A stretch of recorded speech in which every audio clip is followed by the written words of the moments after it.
Meus prezados irmãos, boa noite. Hoje, dia 3 de agosto de 2022, quarta-feira, estamos iniciando as atividades na casa de Abel Sebastião de Almeida. Como sempre fazemos, pedindo a Deus, nosso Pai de infinito amor e misericórdia, a Jesus, nosso querido e amoroso Mestre, amigo incondicional de nossas almas, sublime e peregrino do amor, que esteja conosco, que nos abrace, que nos conduza, que nos inspire e ampare para que os trabalhos ocorram da melhor forma possível. Antes de nós fazermos a leitura da página preparatória dos nossos trabalhos, será feito pela nossa irmã Palma, eu gostaria de lembrar a vocês, como sempre tenho feito, que não deixem de atualizar ou de se cadastrarem, o melhor é eu falar isso, se cadastrarem no site do SEASA.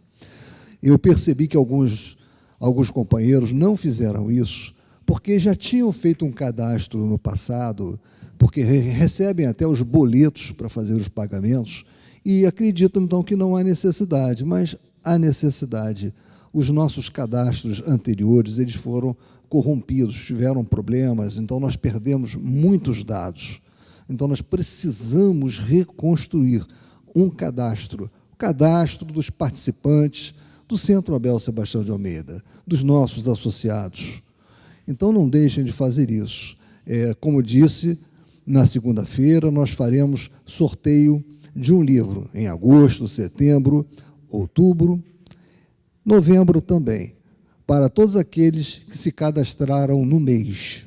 Então, todos aqueles que fizerem o seu cadastro no mês serão sorteados, participarão de um sorteio de um livro espírita.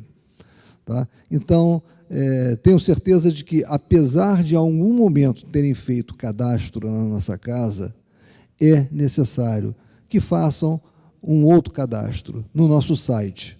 É muito simples e muito rápido.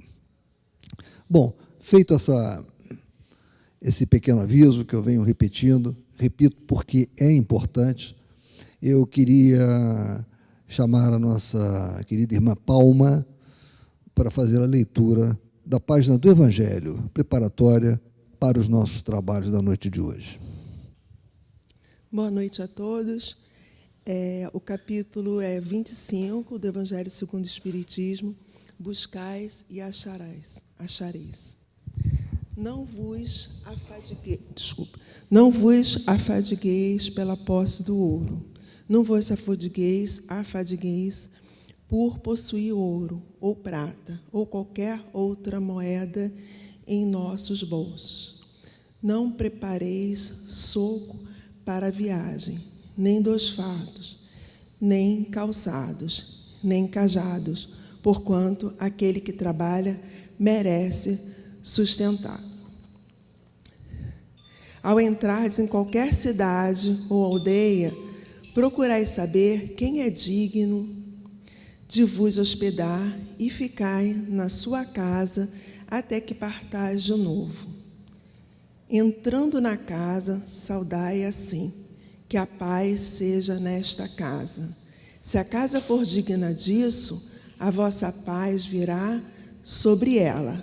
Se não for, a vossa paz voltará para vós.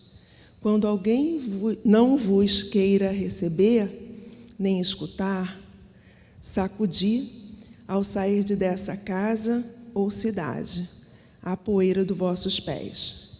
Digo-vos em verdade, no dia do juízo, Sodoma e Gomorra serão tratados menos rigorosamente do que essa cidade. Mateus 10, 9 a 15. Naquela época, nada tinha de estranhável essas palavras que Jesus dirigiu a seus apóstolos, quando os mandou pela primeira vez anunciar a Boa Nova. Estavam de acordo com os costumes patriarcais do Oriente, onde o viajor encontrava sempre acolhida na tenda. Mas, então, os viajantes eram raros. Entre os povos modernos, o desenvolvimento da circulação houve de criar costumes novos. Os dos tempos antigos somente se conservam em países longínquos onde ainda não penetrou o grande movimento. Se Jesus voltasse hoje, já não poderia dizer a seus apóstolos: ponde-vos a caminho sem provisões. A par do sentido próprio, essas palavras guardam um sentido moral muito profundo.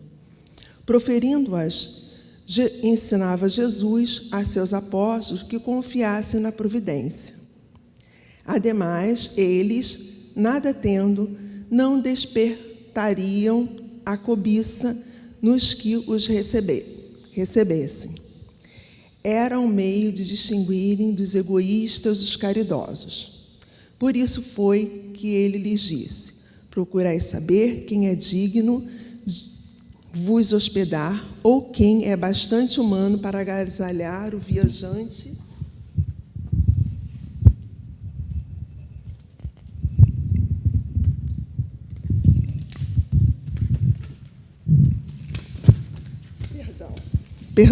o viajante que não tem com que pagar, porquanto esses são dignos de escutar as vossas palavras. Pela caridade deles é que os reconhecereis. Quanto aos que não os quiseram receber nem ouvir, recomendou ele, porventura, aos apóstolos que os amaldiçoassem, que se lhes impusessem, que usassem de violência e de constrangimento para converterem. Não, mandou pura e simplesmente que fosse embora à procura de pessoas de boa vontade. O mesmo disse hoje o Espiritismo a seus adeptos: não violenteis nenhuma consciência, a ninguém forceis para que deixe a sua crença, a fim de adotar a vossa. Não anatemateis os que não pensam como vós. Acolhei os que venham ter convosco e deixai tranquilos os que vos repelem. Lembrai-vos das palavras do Cristo. Outrora o céu era tomado com violência, hoje o é pela brandura. Capítulo 4, itens 10 e 11. Obrigada.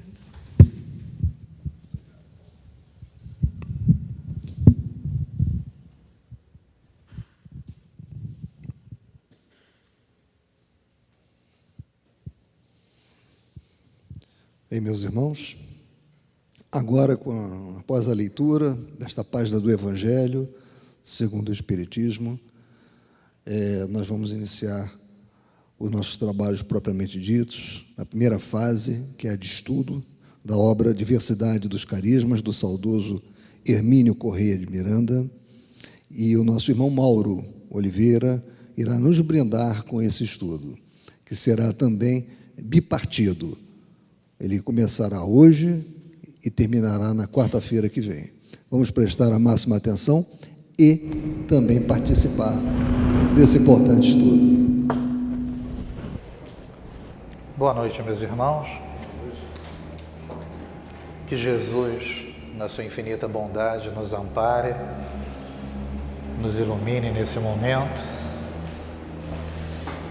trazendo a tranquilidade necessária para que todos nós possamos compreender melhor os estudos e os seus ensinamentos de um modo geral. Bem, nós, seguindo o nosso plano, o nosso planejamento, o estudo do livro Diversidade dos Carismas, de Hermínio C. de Miranda, nós vamos encerrar esse capítulo 7, Condomínio Espiritual, com esses dois itens. Item 6, manifestação mediúnica de uma condômina, e o item 7, a professora de piano.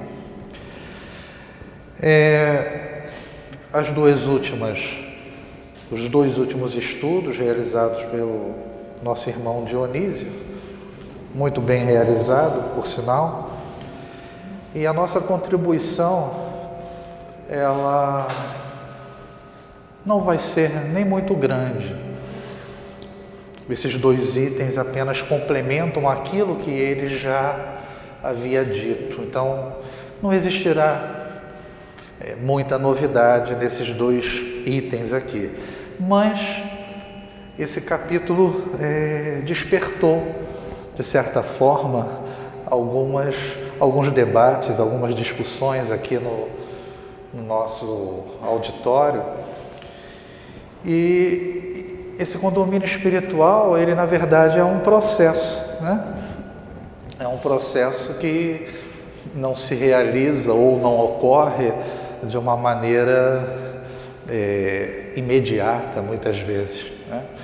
Então, o que nós vamos buscar aqui nesse início é demonstrar esse processo através de determinadas citações, narrações feitas pelo Hermínio e que vão nos dar uma linha de segmento em relação a como esse condomínio tem a sua estrutura, né?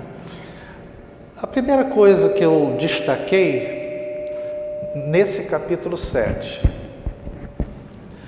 Hermínio disse: vivia ela o difícil período de sua vida, ainda muito jovem, durante o qual frequentava a faculdade e já trabalhava para se manter. Eu destaquei a questão do difícil período de sua vida porque é um momento conturbado. E tendo em vista as dificuldades, o nosso desequilíbrio muitas vezes, facilita aquilo que nós já volta e meia estudamos dentro da doutrina, que é a influenciação, né, dos espíritos em relação à nossa caminhada, né, a influência que eles exercem na nossa vida. Atrelado a essa dificuldade, nesse momento em que Regina estava passando, nós destacamos aqui também o seguinte: ela tinha já documentado a sua faculdade de ausentar-se, bem como sua mediunidade nascente, ainda um tanto descontrolada, dado que ela não tinha, àquela altura, a mínima noção disso. E é de supor que, em estado de relativo relaxamento, ela se desprendesse. Daí a ausência, enquanto o outro espírito assumia o controle de seu corpo. Então, ela vivia um momento difícil, atrelado a uma mediunidade inicial, ainda descontrolada, como Hermínio nos coloca, né? E essa facilidade que ela tinha, porque a gente percebe que era uma médium com grandes potencialidades, atrelado a esse momento difícil e essa mediunidade inicial, facilitava essa influenciação desses espíritos que tomavam o seu corpo e faziam dele algumas incursões em diversos locais, né? O outro ponto bastava afastá-la temporariamente do corpo, através de uma hipnose ou magnetização, aos quais ela, extremamente suscetível, como pude eu mesmo verificar, e assumir os controles de seu cérebro e, consequentemente, do teu corpo material. Então, essa ausência, esse momento em que ela era, entre aspas, tomada, ela ocorria através dessa hipnose, dessa magnetização realizada por esses espíritos que tinham a intenção, e assim o fizeram, de assumir o controle do seu corpo. Por último, ele nos coloca, né, já que ele tinha essas duas possibilidades, ele coloca: a hipótese de uma incorporação espiritual é mais aceitável do que a bicorporeidade. Então, nesse sentido, o que a gente observa é que esse condomínio espiritual nada mais era do que uma grande subjugação. E essa incorporação que ele coloca é justamente o que ocorria e possibilitava esse controle desses espíritos em relação ao seu corpo. No final desse capítulo, ele trata, eu vou dar um spoiler, ele comenta sobre exatamente que essa incorporação ela era pacífica, porque existia, de certa forma, um encaminhamento dentro desse processo que não causava tanto distúrbio para ela em si, no sentido do momento em que esse espírito estava absorvendo o seu corpo. Lógico, existia um desequilíbrio, né? uma situação desconfortável quando ela percebia e retornava à sua consciência, à sua plena consciência, percebendo aqueles eventos, né? De que você foi vista ali, né? E ela não se lembrava de nada. Eu acho interessante que quando a gente fala de mediunidade, e a gente sempre comenta que é um instrumento, né, de crescimento que nos chega para apararmos as nossas arestas, né? Ela tinha essa potencialidade toda, mas também a gente não pode esquecer que muitos de nós, ou a maioria de nós, médiuns, né, boa coisa não fomos no passado, por isso essa possibilidade, né? E essa questão da mediunidade em relação a esse descontrole e até esse desconforto que essa situação causava, fazia parte desse processo, né? Porque falamos de mediunidade e dá-se uma ideia falsa de que tudo vai ser fácil, né? A gente observa que Divaldo teve o seu problema, né, complicado no início, né? Chico Xavier também passou por grandes dificuldades iniciais. Isso tudo está atrelado a uma necessidade, né, apesar dessa mediunidade, talvez até incluindo desse processo de crescimento de todos nós como espíritos, no sentido desse desconforto, desequilíbrio inicial que ocorria, tanto com o Divaldo, com o Chico e com Regina também, nesse sentido do condomínio. A gente vai relembrar, lá no capítulo 5, que nós fizemos sobre o desdobramento, quando Hermínio nos coloca a teoria e a prática da psicofonia, nos ensinam que o espírito do médium é habitualmente desdobrado para facilitar a manifestação do espírito visitante. Naquela ocasião, esse vídeo que eu passei, esses 3 cordões aqui representavam, né, o cordão fluídico, cada qual com a sua característica, né, no sentido de... fez uma divisão do cordão fluídico que é único. E aqui apenas para a gente destacar, nesse desdobramento, o duplo etérico, o corpo mental e o corpo espiritual serão trabalhados nesse processo.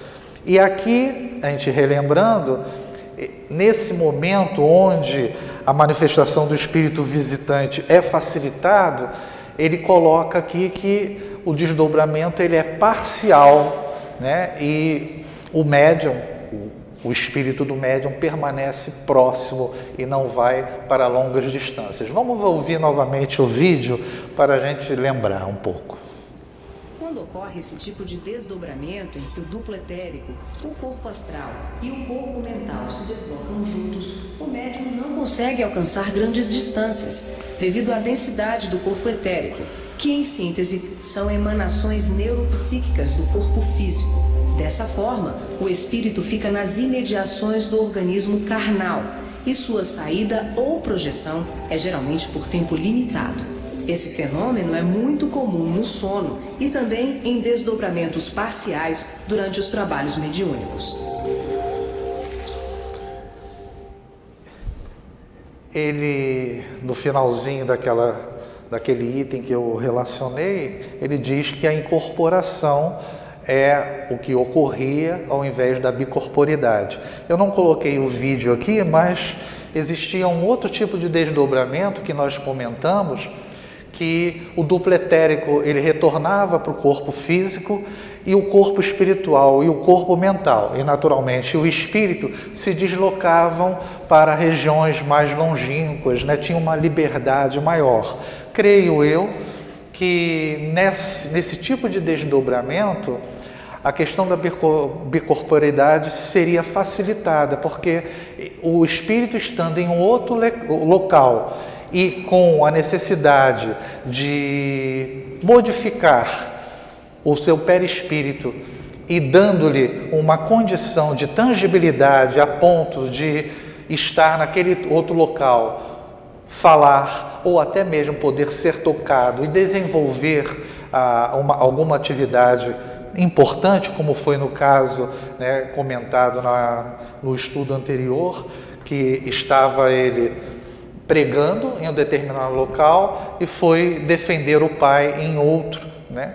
Então, a possibilidade da bicorporeidade, nesse caso, onde não existia a influência do duplo etérico nessa transformação ou modificação do perispírito, facilitava exatamente essa visualização, né, dessa imagem, né, da pessoa ou daquele que estava em outro local realizando uma determinada atividade. Tá? Se alguém quiser fazer algum comentário, sem problema.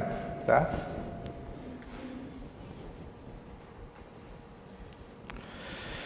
Entrando no tema de hoje, o item 6, manifestação mediúnica de uma condômina. Hermínio C. de Miranda nos diz, no já citado caso de Henry Hausworth, inglês perfeito, o sensitivo era um garoto de 3 anos quando teve um desmaio, ou seja, uma ausência. Só iria despertar 43 anos depois, aos 46 anos de idade, casado com uma mulher que ele nem conhecia e com filhos que, a rigor, não eram seus, embora gerados na esposa, com a participação de seu corpo físico, que neste interim fora ocupado rotativamente por várias entidades.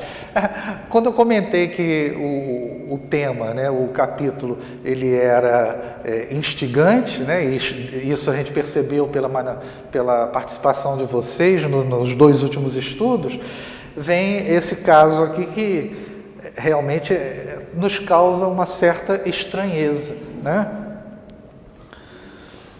Estou certo de que a ciência ainda está achando que essas personalidades são fictícias, desdobramentos da personalidade central, facetas ou cisões desta. Na realidade, porém, são espíritos autônomos que vivem em condomínio disputando a posse de um mesmo corpo. Em nossas experiências mediúnicas ao longo dos anos, tivemos uma única oportunidade, infelizmente uma só, de conversar com um dos espíritos que partilhavam um condomínio desses no corpo da jovem esposa de um amigo que nos procurou para conversar sobre o assunto que o deixava aturdido. Então, na verdade, quando ele coloca nesse capítulo a manifestação mediúnica de uma condômina, é justamente essa experiência que ele teve com essa esposa desse amigo, onde ele vai conversar e ter ideia de alguns acontecimentos.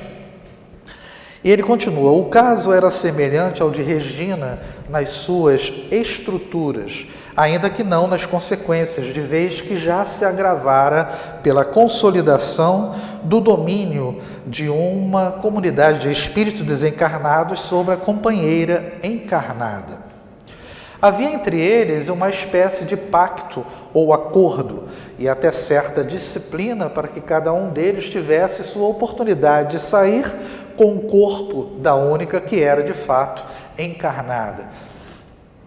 Por isso que ele no final ele coloca, é uma incorporação mais pacífica, né? Na verdade é uma subjugação que não causa aquela ideia como nós observamos nos filmes, né, de exorcismo, aquela coisa diabólica, vamos dizer assim, e aqui era algo que ocorria de maneira, entre aspas, tranquila, natural, né? Sem causar nenhum impacto visual naqueles que tinham em Regina, ou no caso dessa esposa desse amigo, o entendimento e o conhecimento daquela pessoa, né? Ao que pudemos apurar, eram todas mulheres e tinham tendências diversas e temperamentos também diferentes, como é de se esperar em pessoas diferentes. Isso é que causava a estranheza daqueles que de repente conheciam essa pessoa. Uma era mais caseira e gostava de cuidar das crianças, a outra um tanto infantil. Seria ainda uma criança também? Brincava com os filhos do casal. Uma terceira apresentava forte conotação política na sua formação e envolvia-se com grupos ativistas que punham o pobre marido em polvorosa. Aqui a gente vai destacar algo que foi comentado nos outros dois estudos, né? Que é a questão dos irmãos Coragem, e a gente tinha essas três personalidades, vamos dizer assim. A Lara, que apresenta a personalidade insegura e recatada. Tínhamos, na sequência, né, parece que era essa, a Diana, extrovertida e espontânea, e a Márcia era uma versão que mantém o equilíbrio entre as duas outras identidades. E o que a gente observa justamente nesse caso do condomínio, aqui no que ele está comentando, essas diversas mulheres que assumiam o corpo da esposa do amigo, tinham uma combinação entre elas, né, revezando nesse processo, sem que houvesse qualquer perturbação entre elas. Né? Devia ter até uma escala de serviço, tipo assim, hoje sou eu, amanhã é você. Né? A gente brincando, né? É fácil brincar quando não ocorre com a gente, né? Ou com alguém conhecido, né, de todos nós. Né? Aqui veio nos falar, utilizando-se dos recursos da mediunidade, manifestou-se como qualquer espírito, sendo muito franca e não fazendo mistério algum. Sim, participava do grupo, entrosavam-se bem e estavam muito satisfeitas com o arranjo. É interessante como as palavras que ele coloca, né, de maneira tão normal, mas que define bem o fato, né? A outra tinha com elas um compromisso, que ela não esclareceu, mas que mencionou discretamente. E não conseguiríamos desfazer o grupo no qual imperava certa harmonia de interesses. Aqui é só um parêntese, uma suposição, né? Uma hipótese talvez. Talvez existisse uma ligação entre essas mulheres e a própria esposa. Também não é comentado nada a respeito em relação àqueles espíritos que se aproveitavam, né, de Regina, com essa facilidade que ela tinha de desdobramento e naquele desequilíbrio, como nós comentamos, né, naquele momento da vida dela, a mediunidade ainda inicial, né, ainda desequilibrada. Então, a gente não tem ideia se nisso tudo existia algum elo entre esses espíritos que absorviam a Regina em si. No caso de Regina, não ficamos sabendo, pela ausência de pesquisa à época e pelo tempo decorrido, quantas e que entidades operavam com o seu corpo e o que faziam, mas tudo leva a crer que havia uma certa comunidade de interesses em torno dela. Eu falei de interesses talvez em situações de ligações de outras existências, né? Mas comunidade de interesses, pela facilidade mesmo mediúnica dela, né? Já é um interesse extremamente palpável para que o espírito desejasse estar próximo, com a possibilidade de vivenciar determinadas experiências, né? Ainda que o corpo nos concede, os prazeres, de um modo geral, quer dizer, o simples prazer de ocupar o corpo de novo. A gente vê no trabalho de obsessão como é importante, né, a absorção ou a vinda dos espíritos num corpo diferente do seu, no caso deles, daqui na mesa, para que haja um despertamento, um choque, né?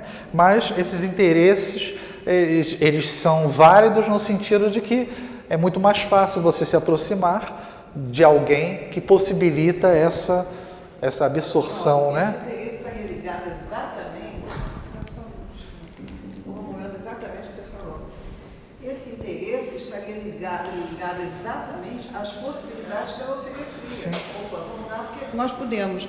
Porque, na verdade, é isso, é essa possibilidade mediúnica que favorecia isso, não por interesse afetivo, nada disso. Essa comunidade buscava exatamente uma pessoa encarnada, com essas possibilidades de eles poderem realizar tudo isso. Graças a Deus, não sou eu.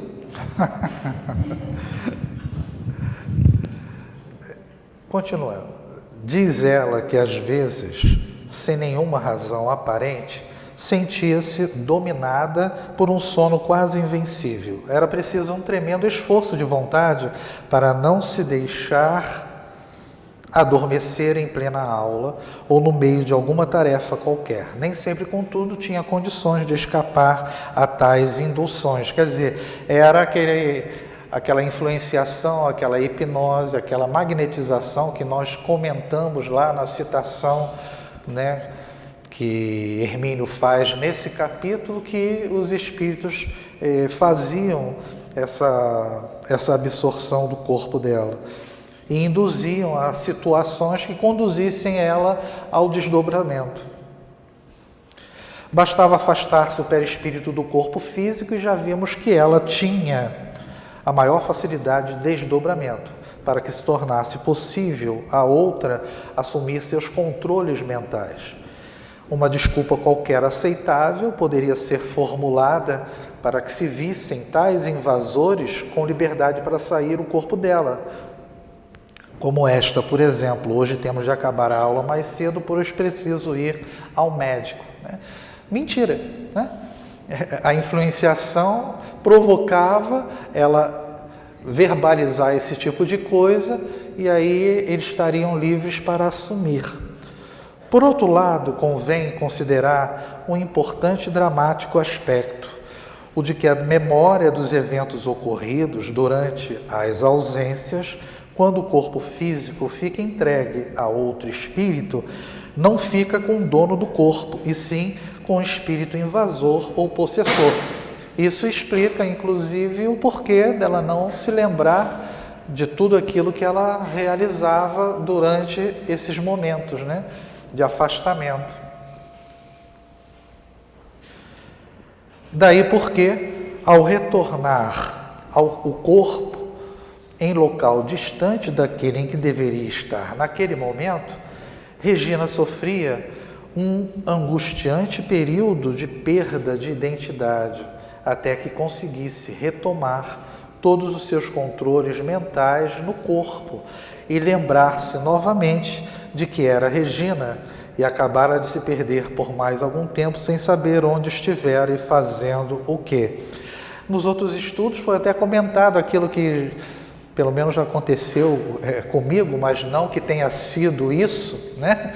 Mas aquela ideia do ônibus, né? Que você acaba adormecendo e quando você vê, você acordou tantos pontos depois, né? Então, esse desligamento com ela ocorria de uma maneira bastante frequente, né? O item 7, a professora de piano. Debatendo com ela esses aspectos, ao escrever este capítulo, ela achou lógica e razoável a formulação teórica, concordando com a tese de múltipla personalidade ou condomínio espiritual aplicada aos fenômenos, embora essa hipótese não lhe houvesse ocorrido antes. E acabou por lembrar-se de mais um episódio que demonstra essa incrível, mas autêntica realidade. Esse trecho aqui parece algo desprezível dentro do texto, mas o fato dessas conversas, né, dessa possibilidade, né, concordando com ele, da múltipla personalidade, já era uma maneira de, aos poucos, ela ter um entendimento sobre o que ocorria, né, atrelado a uma necessidade natural de todos nós, como médiuns, de estudarmos e atingirmos o equilíbrio necessário, como nós observamos na questão do desdobramento, que aos poucos ela foi dominando aquilo. Então, necessário para que a gente tenha uma mediunidade com possibilidade de utilização, né, positiva, né, dentro do trabalho da casa. Aí no caso dela, desculpe a redundância, isso vai ocorrer de maneira natural a partir do momento que ela passa a ter um entendimento sobre as suas possibilidades, né? Isso ocorre com todos nós na casa espírita, talvez não tanto com essa capacidade que a Regina possui, né? Mas cada um dentro da sua limitação, que erradamente nós achamos que é pouca, né? Porque o que vale na verdade não é o grau de capacidade mediúnica que nós temos para o trabalho. Às vezes o que vale é a boa vontade de você servir, se colocando à disposição e confiando na casa, na equipe da casa, para que as coisas fluam de uma maneira melhor, né? Certa vez, quando deu o acordo de si, ou seja, ao despertar de uma de suas costumeiras ausências, estava na casa de uma senhora num bairro distante e desconhecido. Não conhecia também a senhora, mas percebeu a tempo que acabara de contratá-la como professora de piano.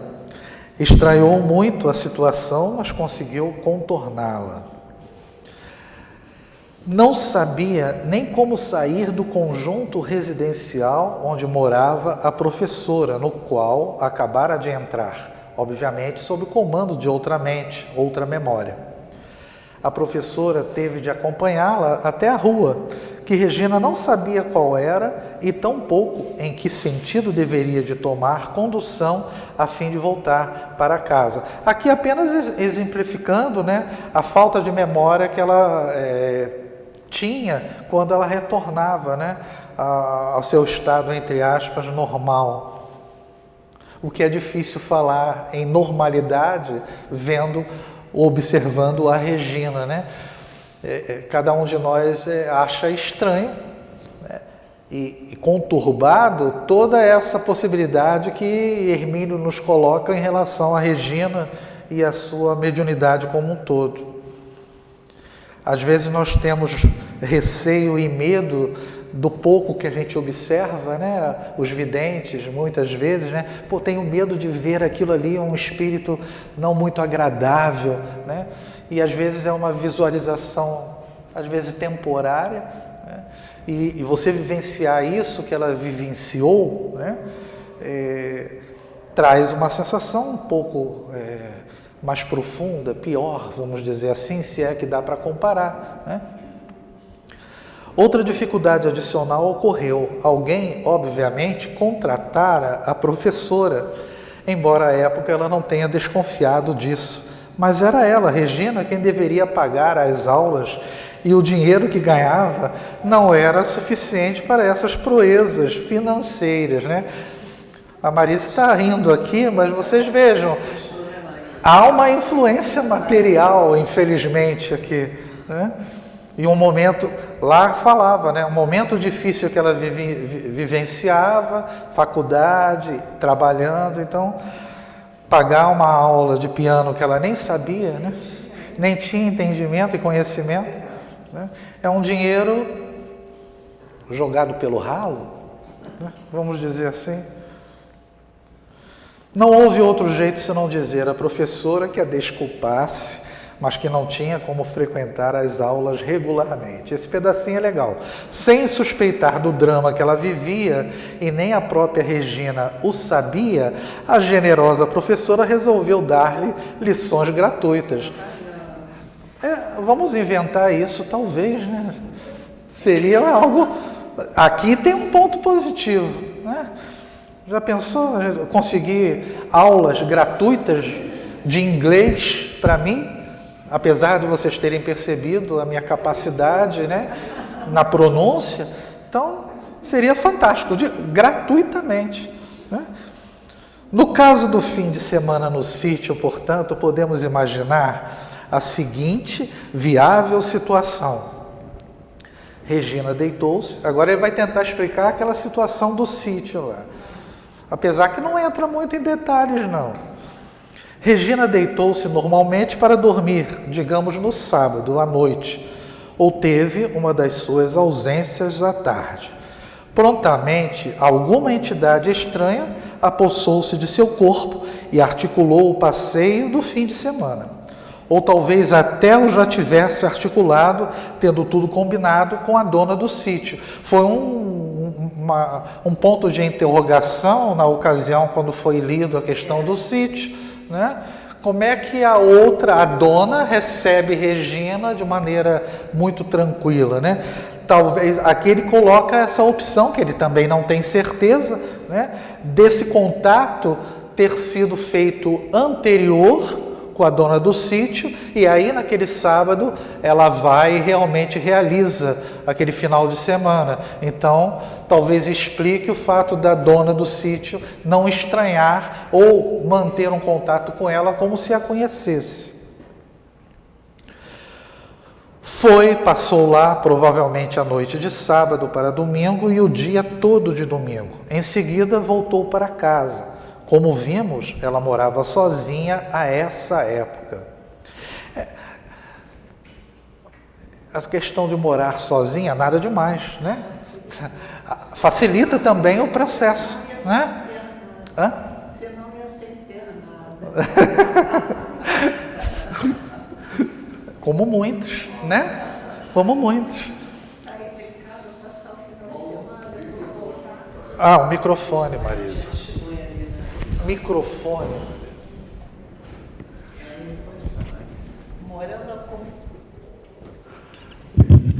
Morando acompanhada, sair de casa, voltar no domingo à noite, lépida e raceira, sem saber para onde foi, vai dar internação no ato. Também, né? No livro, no filme que nós vimos, aconteceu isso, né? O de Síbil, né? Não, de Síbil não, foi das faces de Eva. O marido abandonou a esposa, entendeu? Ela foi internada numa casa de recuperação, onde o psiquiatra tratava ela com dignidade e tal, mas o marido deixou, foi embora, né? Porque fica complicado, né? É muito complicado. E tem que ter também alguém que consiga entender isso, né? Alguém que aceite conversar com essas entidades, assim, como pessoas, tratando aquela pessoa como uma pessoa normal, né? É muito difícil. E no final não deixa de ser uma pessoa normal, né? Sim, apenas sim. Tem o problema Sim. da mediunidade inserido aí, que não é equilibrado. Então, dentro daqueles itens que a gente colocou no processo, né? Vida inicial difícil, mediunidade desequilibrada, ainda vivendo sozinha, é um fator que facilita, ou facilitou todo o processo, né?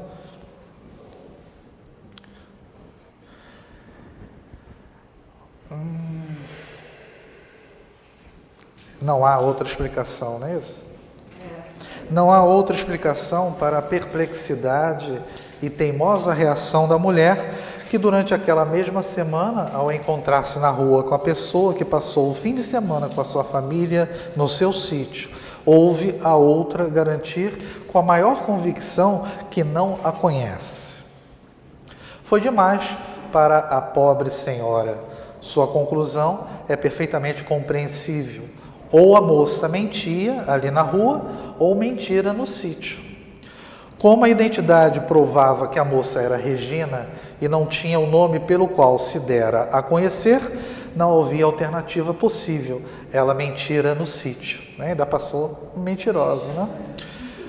O encontro na rua em Cascadura e o diálogo surrealista que travaram Regina e a mulher é, em suma, o confronto de duas perplexidades inexplicáveis.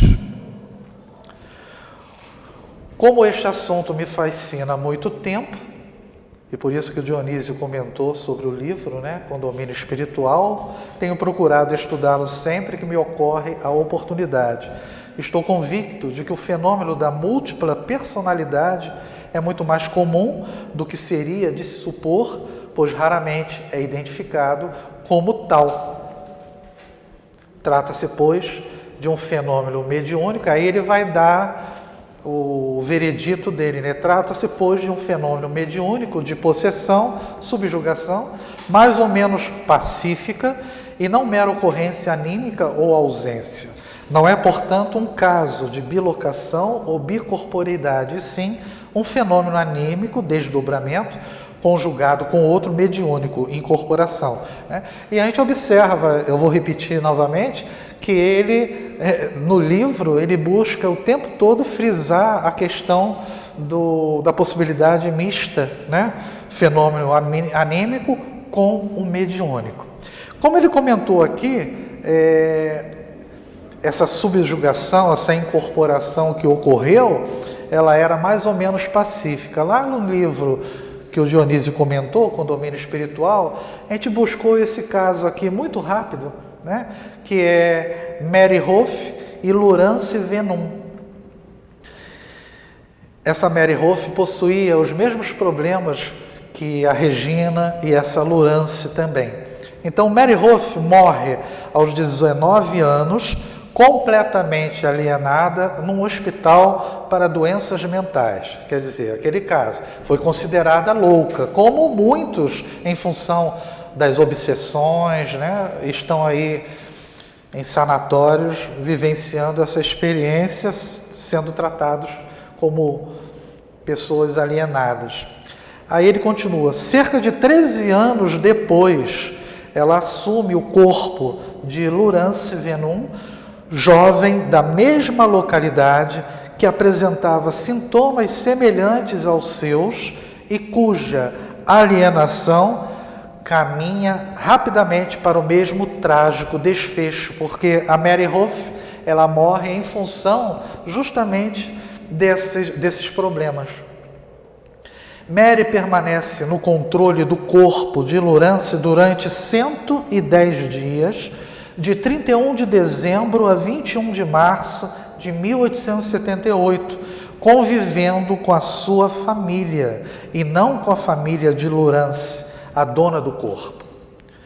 Fim do prazo predeterminado, Mary Hoff devolve o corpo a Laurence, que o retoma, não apenas curada das suas perturbações, como ainda mais inteligente e amadurecida, segundo o testemunho da mãe, que a recebeu de volta depois do estágio no céu.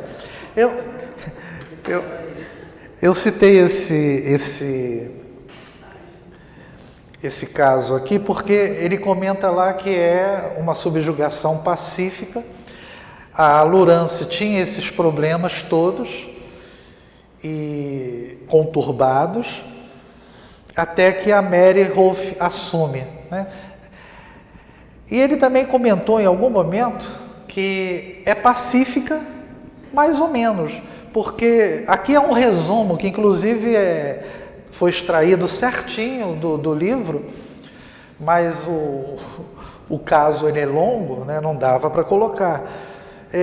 A gente observa que quando estava próximo da Mary devolver o corpo, teve um pouco de persistência a não querer fazer isso. Mas existia algo no sentido da espiritualidade, no planejamento desse processo aqui, para que ao retornar a Laurence tivesse essa condição. A mãe coloca mais inteligente e mais amadurecida, né?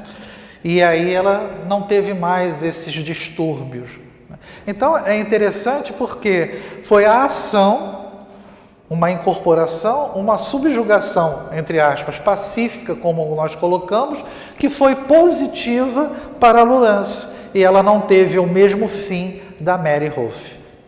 Então é um caso, no mínimo, interessante em relação a essa questão do condomínio. E o que a gente observa, né, que nós comentamos com relação a se apresentar como alienada, né, isso é algo que a mediunidade de muitos, né, colocou equivocadamente dentro de um sanatório.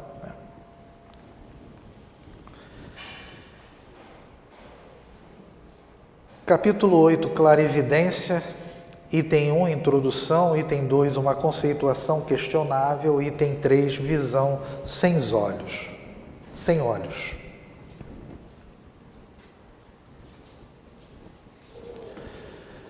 Um confrade com o qual tive escassas oportunidades de convivência ligou-me certa vez para sugerir que eu escrevesse um estudo sobre clarividência.